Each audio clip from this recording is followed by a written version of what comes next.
हाँ, धानक समाज की तरफ से पगड़ी पहनाकर जेपी दलाल साहब का स्वागत करते हैं और आने वाले वोट के लिए ये विश्वास दिलाते हैं कि नायक समाज और धानक समाज की तरफ से 100% वोट जेपी दलाल साहब को दिए जाएंगे।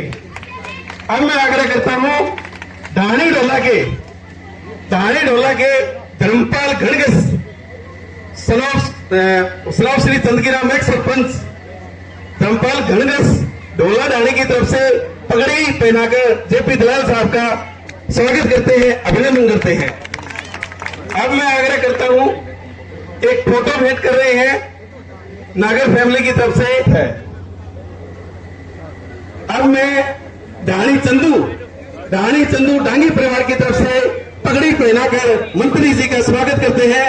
मंत्री जी का बहुत बहुत यहाँ पहुंचने पर अभिनंदन है, स्वागत है और ये विश्वास दिलाते हैं कि ढाणी डांगी की तरफ से 100% वोट कमल के बटन के ऊपर 5 तारीख को दबा के मंत्री जी को विजयी करेंगे। अब मैं आग्रह करता हूं रमेश कौशिक जी, एक्स गौशाला प्रधान चाचा रमेश कौशिक जी आए और पटका पहना के हमारे केंद्रीय मंत्री गजेंद्र शेखावत जी और हमारे वित्त मंत्री श्री जेपी दलाल साहब का पटका पहना के स्वागत करते हैं हमारे केंद्रीय मंत्री श्री गजेंद्र सिंह शेखावत जी का। और इसके साथ मोमेंटो भी भेंट कर रहे हैं हमारे श्री रमेश कौशिक जी का बहुत बहुत धन्यवाद है। और यहाँ पर हमारे केंद्रीय मंत्री जी है, इनका भी हार्दिक अभिनंदन है, स्वागत है।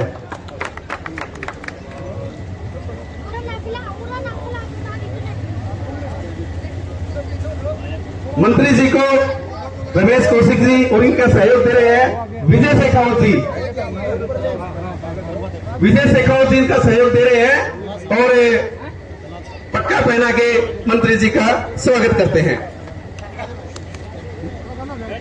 अब प्रजापत समाज सोहल्ला की तरफ से हमारे रतिराम प्रजापत जी और 1 मिनट रुको और बोलो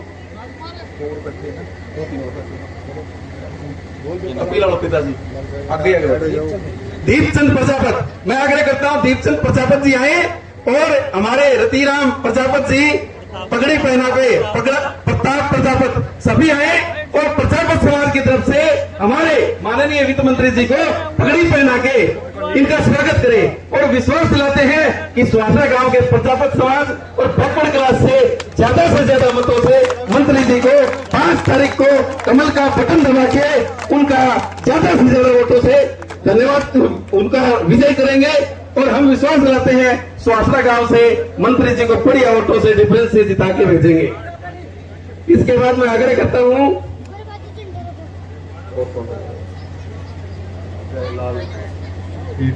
मंत्री जी को पगड़ी पहना के स्वागत करते हैं। उनका भी स्वासा गांव में मंत्री जी को पगड़ी पहना के स्वागत करते हैं। इनका बहुत बहुत धन्यवाद, बहुत बहुत धन्यवाद। और विश्वास दिलाते हैं कि भीमा फलतिया से भी अच्छे वोटों से मंत्री जी को विजयी बनाएंगे। राकेश सोमवीर जी भी आए हैं फलतिया से, इनका भी स्वासा गांव में पहुंचने पर बहुत बहुत स्वागत है, हार्दिक अभिनंदन है। और ये विश्वास दिलाते हैं कि हम यहाँ से कमल का बटन दबा के मंत्री जी को भारी बहुमत से जिता के भेजेंगे। पटका पहना के भारद्वाज जी का स्वागत करते हैं हमारे विजय शेखावत जी। अब मैं आग्रह करता हूं कि वाइस चेयरमैन सुनीता जांगड़ा और सरला जी, संतोष देवी जी,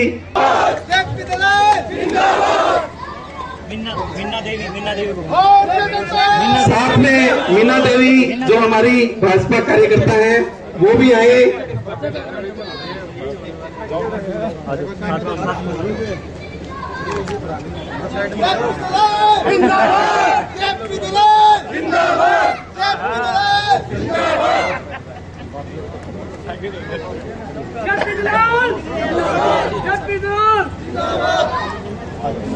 अब मैं आग्रह करता हूं कि हमारी दादी सरला देवी जी 2 शब्द मंत्री जी के लिए बोल रही हैं, तो मैं आग्रह करता हूं दादी सरला जी आए और अपना विचार व्यक्त करें। चुनाव का टाइम है, टाइम कम है, 1 मिनट ही लेना। जेपी दलाल जी, आप सबका यहाँ पहुँचने पर हार्दिक अभिनंदन करती हूँ। मुझे बड़ी खुशी हुई है कि आप सब यहाँ इकट्ठे देखकर, सरल जाति को देखकर बड़ा दिल खुश हुआ है। अब मैं थोड़ा समय होते हुए एक छोटी सी बात, ए हवा जरा महक के चल, ए हवा जरा महक के चल। केंद्रीय मंत्री जी वे जेपी दलाल जी आए हुए हैं। मत फूल बिछाना राहों में, मत फूल बिछाना राहों में। हम सभी ग्रामवासी पलके बिछाए हुए हैं, पलके बिछाए हुए हैं। जय हिंद, जय भारत। अब मैं आग्रह करता हूं कि हमारे आरएसएस प्रमुख भारद्वाज जी आए और अपने विचार व्यक्त करें। भारद्वाज जी।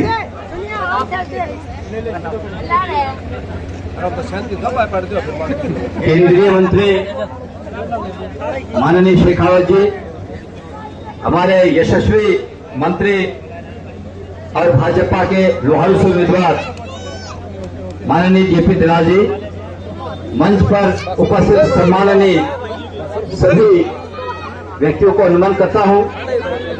सुहासना की इस पुण्य धरा पर उपस्थित बुजुर्गों, मेरे साथियों, माताओं, बहनों, मैं केवल 2 मिनट में अपनी बात समाप्त करना चाहता हूं। चुनाव अपने हरियाणा में होने जा रहा है। ये केवल भारतीय जनता पार्टी और देश को गड्ढे में ले जाने वाली कांग्रेस के बीच ही नहीं है। यह चुनाव 2 विचारधारा भारत माता की जय करने वालों की है और दूसरी विचारधारा भारत माता का अपने काम करना पड़ेगा। 500 वर्षों के लगातार बलिदान के पश्चात जिस राम मंदिर का निर्माण भाजपा ने किया, उसका विरोध करने के लिए ये कांग्रेस सुप्रीम कोर्ट में हल्फनामा देने के लिए खड़ी हो गई। ये वही कांग्रेस है जो 370 धारा को आज भी लगाए रखना चाहती है। ये वही कांग्रेस है जो मुसलमानों को सबसे ज्यादा अधिकार देना चाहती है। ये वही कांग्रेस है जिसने 2013 में वक्फ बोर्ड को यह अधिकार दे दिया कि किसी की संपत्ति पर यदि वक्फ बोर्ड हाथ रख देगा तो वो संपत्ति वक्फ बोर्ड की हो जाएगी। ये वही कांग्रेस है बांग्लादेश में हिंदुओं की माताओं बहनों के सामने, उनकी माताओं बहनों के साथ सड़कों पर अत्याचार होता रहा, वहां पर हत्याएं होती रही, लेकिन इन कांग्रेसियों के मुंह में दही जम गई, एक शब्द भी नहीं बोला है। ये हिंदुओं के खिलाफ काम करने वाली पार्टी है। इसलिए इस देश में यदि मुस्लिम राज दोबारा से स्थापित न हो, इस चिंता को आप अगर व्यक्त करते हैं तो 5 तारीख को भाजपा के कमल के निशान पर माननीय दलाल जी को विजय बना करके यहाँ से भारी मतों से आप जिताएं। मेरा ये कहना है, ये कांग्रेस पार्टी होगा, उसके बोल अगर आपको ध्यान हो कि जो पश्चिमी पाकिस्तान से हिंदू होने के नाते से, कट्टर हिंदू होने के नाते से 1947 में कांग्रेस के द्वारा किए गए विभाजन के बाद जो यहाँ आए, उनको ये कह रहे हैं वापस पाकिस्तान भेज देंगे, वापस बिल में डाल देंगे। और मैं केवल 1 सेकंड में आपको बताना चाहता हूँ, भूपेंद्र सिंह हुड्डा 2013 में गुरुग्राम में 3 एकड़ बड़े पालन विहार की पोष धरती पर मुसलमानों को देने के लिए उसने ऐलान कर दिया था। केवल हमने वहां संघर्ष किया और उसके पश्चात उसको परास्त होना पड़ा। ये मुस्लिम प्रस्ती लोगों को अगर आप इसमें नहीं नकारेंगे तो बहुत बड़ी समस्या हमारे सामने खड़ी हो जाएगी।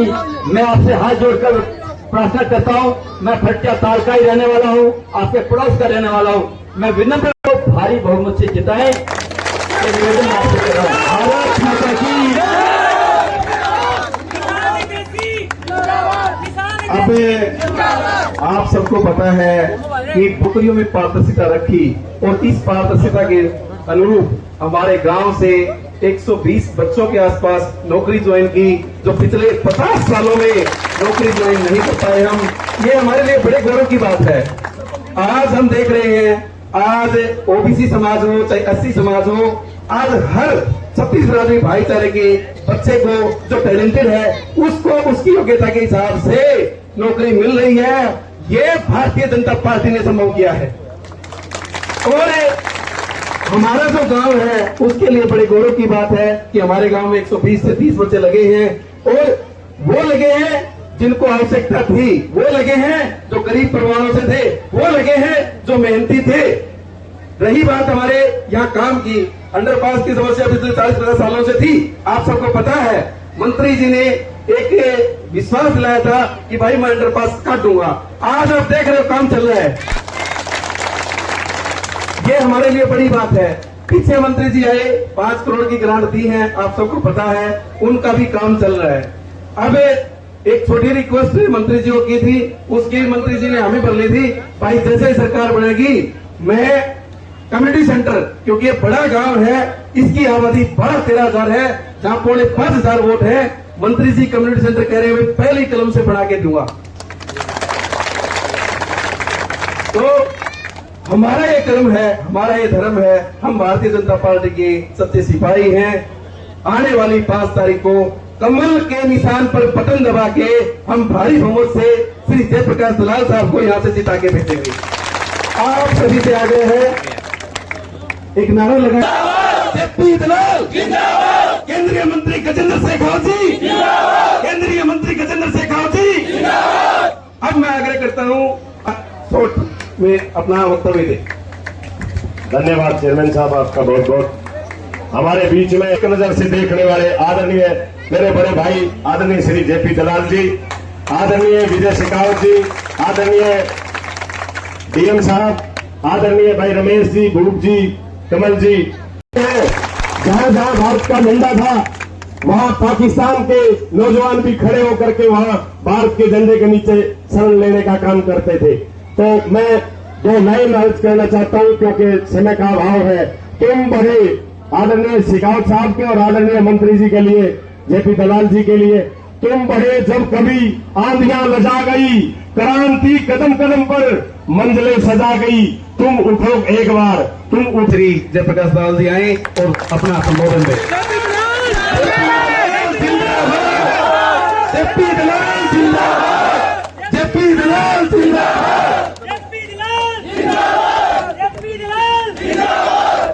बोल भारत माता की, जनता पार्टी जिंदाबाद जिंदाबाद। भाई आज अपने गांव सुहासला में हमारे भाई और बहुत ही लोकप्रिय नेता जो इस इलाके के भी सैकड़ों गांव में कई बार आ चुके हैं और मंत्री बन के नहीं भाई बन के आते हैं, मैं उनका सुहासला गांव के इस चौक में वीरों की भूमि में स्वागत करता हूं, धन्यवाद करता हूं।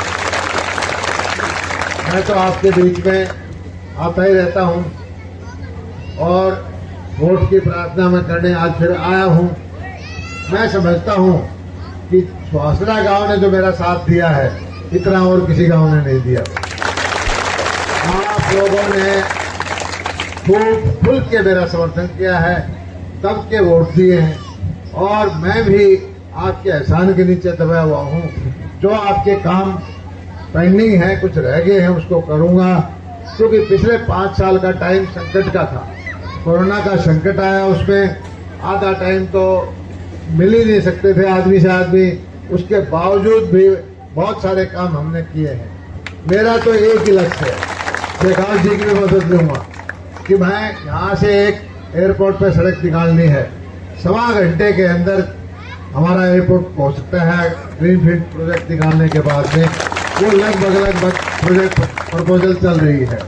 उसके बाद क्या होगा, गुड़गांव के, दिल्ली के, फरीदाबाद के उद्योगपति वो कहते हैं भी हम तो वहां उद्योग लगाएंगे जहां सुबह निकले और सुबह शाम को आके अपने बच्चों के पास रहें, 1.25 घंटे में यहाँ आए, 1.25 घंटे में वापस चले जाएं और 8 घंटे 6 घंटे काम करें, तो यहाँ औद्योगिक क्षेत्र बन जाएगा। वो मैं बनवाऊंगा।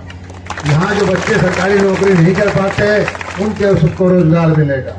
और वो क्यों गुड़गांव दिल्ली के अंदर 18-20 करोड़ रुपए जमीन की एकड़ है, हमारी जमीन 20-30 लाख रुपए की है, तो यहाँ बहुत अच्छा औद्योगिक क्षेत्र बनेगा।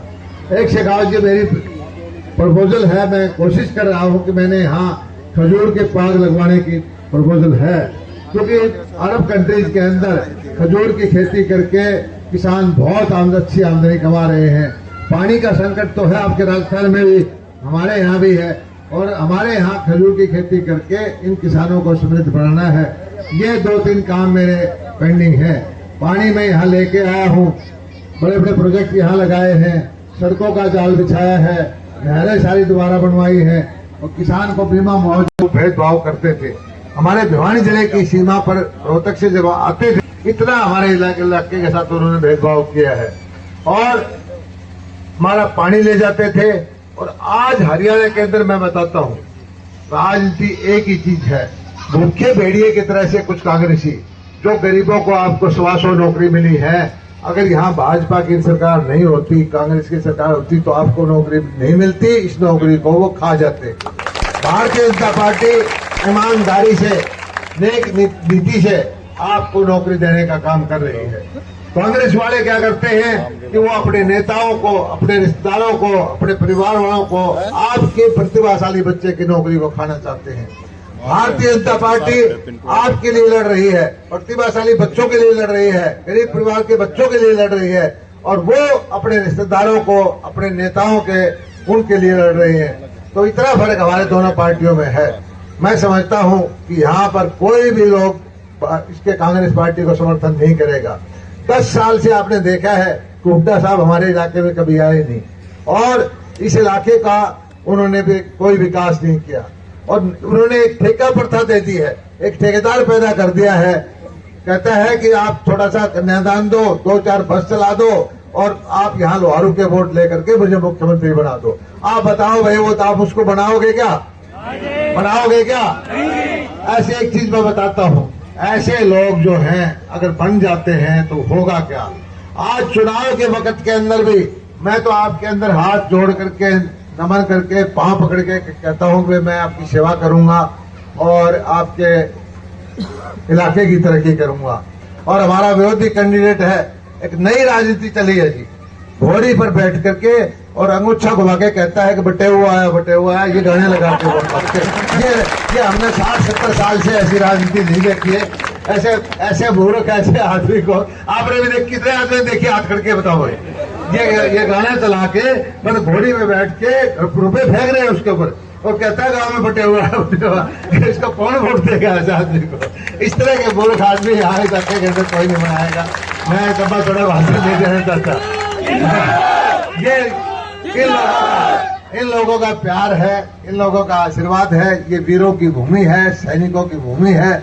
और जो काम नरेंद्र मोदी जी ने, जो काम अमित शाह जी ने, जो काम हमारे शेखावत जी ने धारा 370 समाप्त करके किया है, सैनिक का मनोबल बढ़ाया है, सेना का सम्मान किया है, मैं समझता हूँ ये इलाका उनका, जो कोई एक आध भाई मेरा नाराज भी है, जब जाएगा पोलिंग बूथ के अंदर और सोचेगा तो सीधा उसका हाथ कमल के बटन पर जाएगा, भारतीय जनता पार्टी को देगा, मिलेगा। मैं ये आप मुझे भरोसा दिलाता हूँ कि ये सुहासना गांव जिस तरह से मुझे बार बार आशीर्वाद देता है, अब आप आ गए तो उससे भी सवाया करके जो है आशीर्वाद देगा। आपका मैं एक बार फिर से लोहारू की वीरों की भूमि में स्वागत करता हूँ। धन्यवाद। जय हिंद। जेपी दलाल जिंदाबाद।